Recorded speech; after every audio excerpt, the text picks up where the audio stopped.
Okay, this is a step I've been excited for, but I'm actually quite nervous. I've got it on a couple of carts so I can roll it, and I can roll it pretty easy, but this thing is heavy. To lift it up on there, if it weren't attached to that wood thing, it's gonna take 4 people, kind of one on each corner. But my thinking is this side is pretty close to the edge, so I'm gonna wheel it over here to the grass, see if I can set that side down, and I'm gonna see if I can roll it on its side, so then I can work at getting the wood unattached.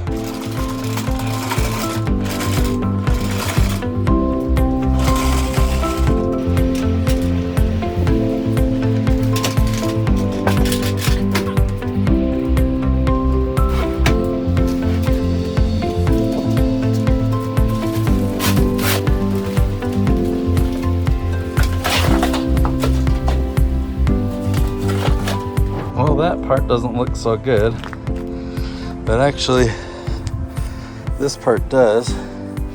I mean, it's cracked right there, but I don't know if that's salvageable. I mean, if this part is thick enough and strong enough, I can definitely reuse this, but it was just really thin, not thick enough here.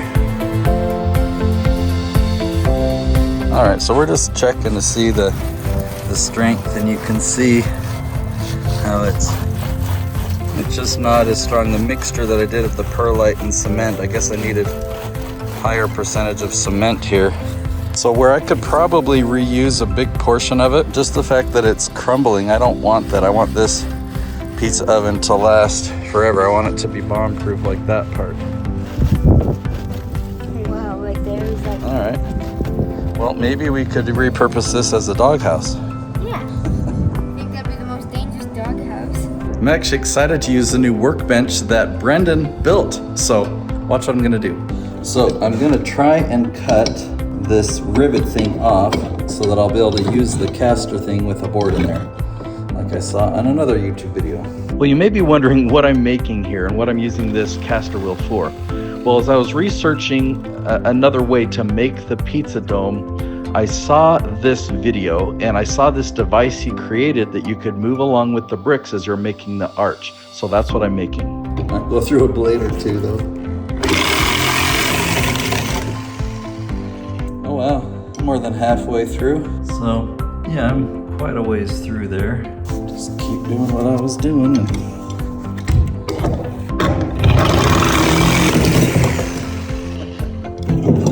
This isn't the safest thing I'm doing here.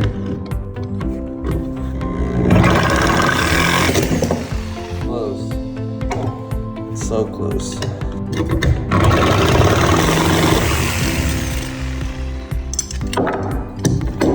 Alright, so that's what I cut through, which is awesome. So I can get the wheel out. And wow, that is perfect. I didn't damage that at all, so that's perfect. All right, just taking some scraps that I had. I got this attached here. Just gonna attach it to the board.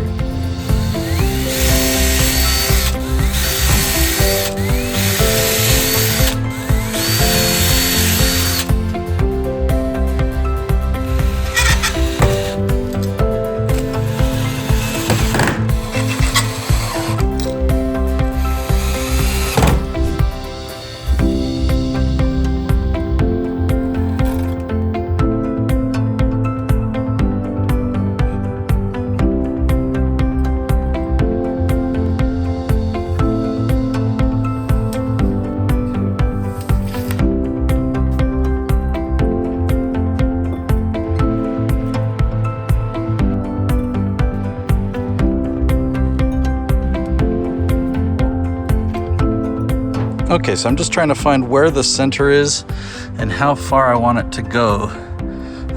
The igloo that I had built was a 40-inch diameter, and if I go 20 inches, that's 20 inches from the end of the stick, which isn't actually, oh yeah, that's about the center. Okay, so that would be a similar inner diameter to what the igloo that I had built before was, going to right there. So just gonna figure it out. Okay, this is what I've come up with.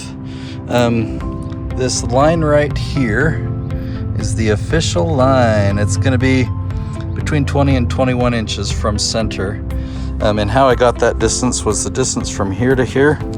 I used making that form that I already had. So that's the size of the arch, which goes from here to this brick. So then I've just adjusted all of them, made sure it's centered, put these extra bricks in there just to hold this wood piece from moving, or if I take the wood piece out, I'll know right where to put it back.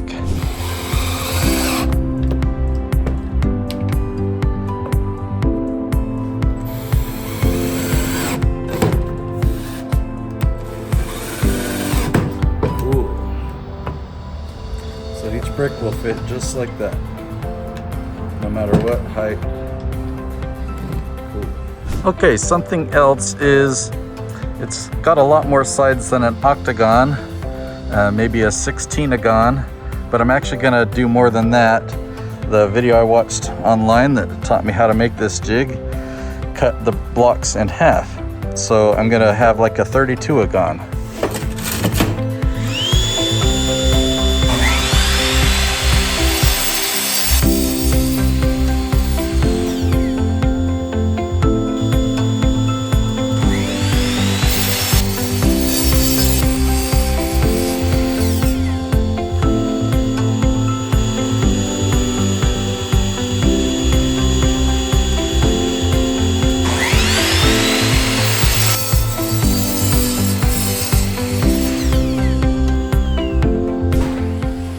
This is also a piece of advice that I got from that video.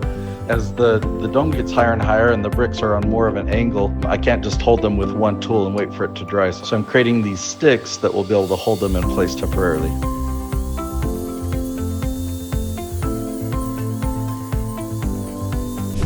Since I'm scrapping my igloo and I'm starting fresh with the brick dome, I decided to actually change the shape of the opening, the igloo portion or the entrance portion. So I'm making it wider, and I actually made it wide enough. I took measurements of me laying down between bricks so that if I ever needed to climb in here and service the thing from the inside, I'd actually be able to fit at least.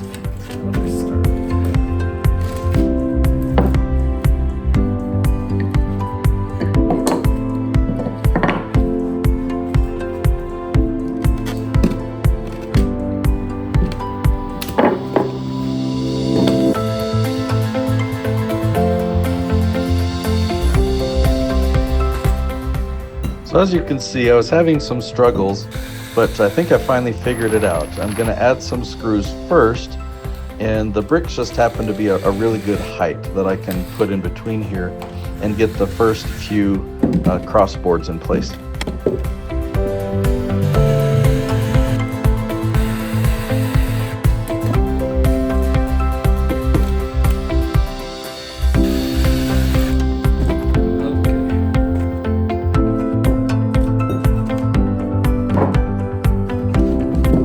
Drew a pink line there and there so I'd know what sides line up in case it's not exactly perfectly symmetrical. I need the bricks in there.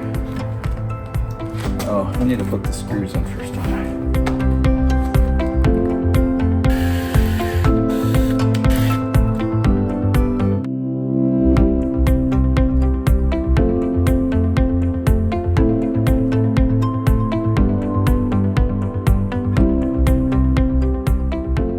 With that first section made and it's really sturdy, now I'm going to create a second piece that's smaller that attaches to it, and this is going to create a lip where I add the bricks so that it'll be a ledge that my pizza door can go against. It's hard to explain, but I'll show you in a minute.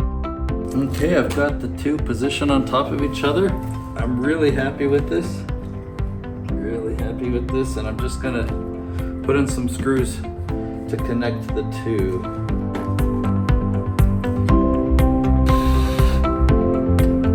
Aha, brilliant. I was like, I don't have much room here, but I have room for the other from the other side.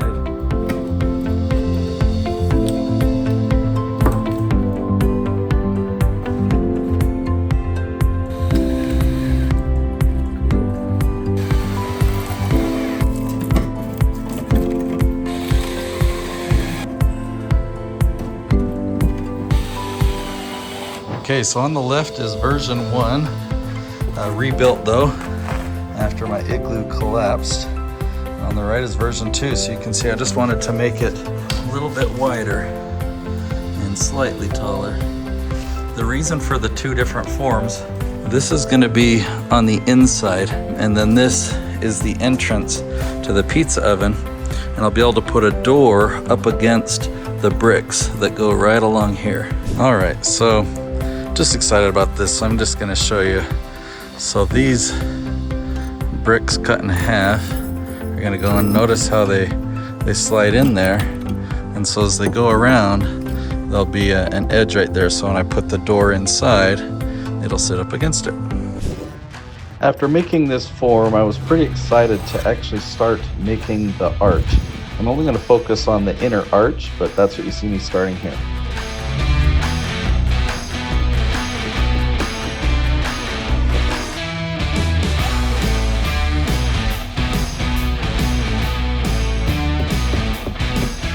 Now what you see me inserting in there besides the mortar is just little wood pieces, just so I can prop up the bricks and hold them in the right place.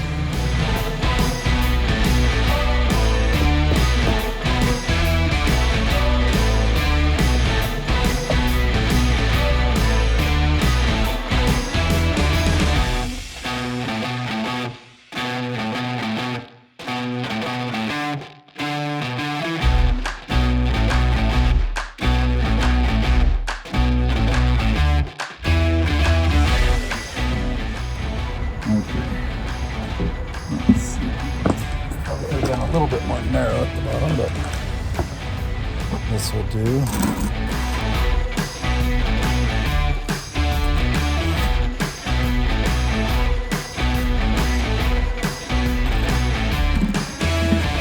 Oh, darn. It just peeled off and fell.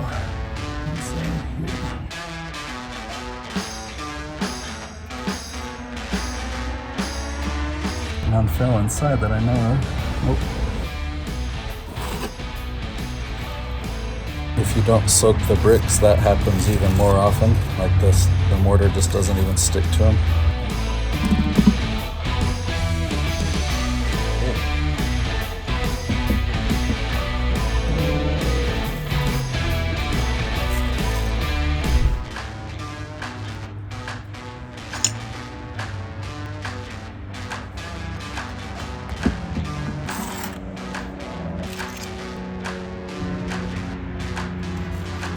Put mortar on this before putting it in.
Progress is slow, but I'm really happy with how things are turning out. Unfortunately, winter is just about here. It looks like warm weather, but cold weather is right around the corner. So I've decided I'm going to build a structure over the top of this to keep weather out, to keep rain out, hopefully keep warmth in, so I can work on this during the winter.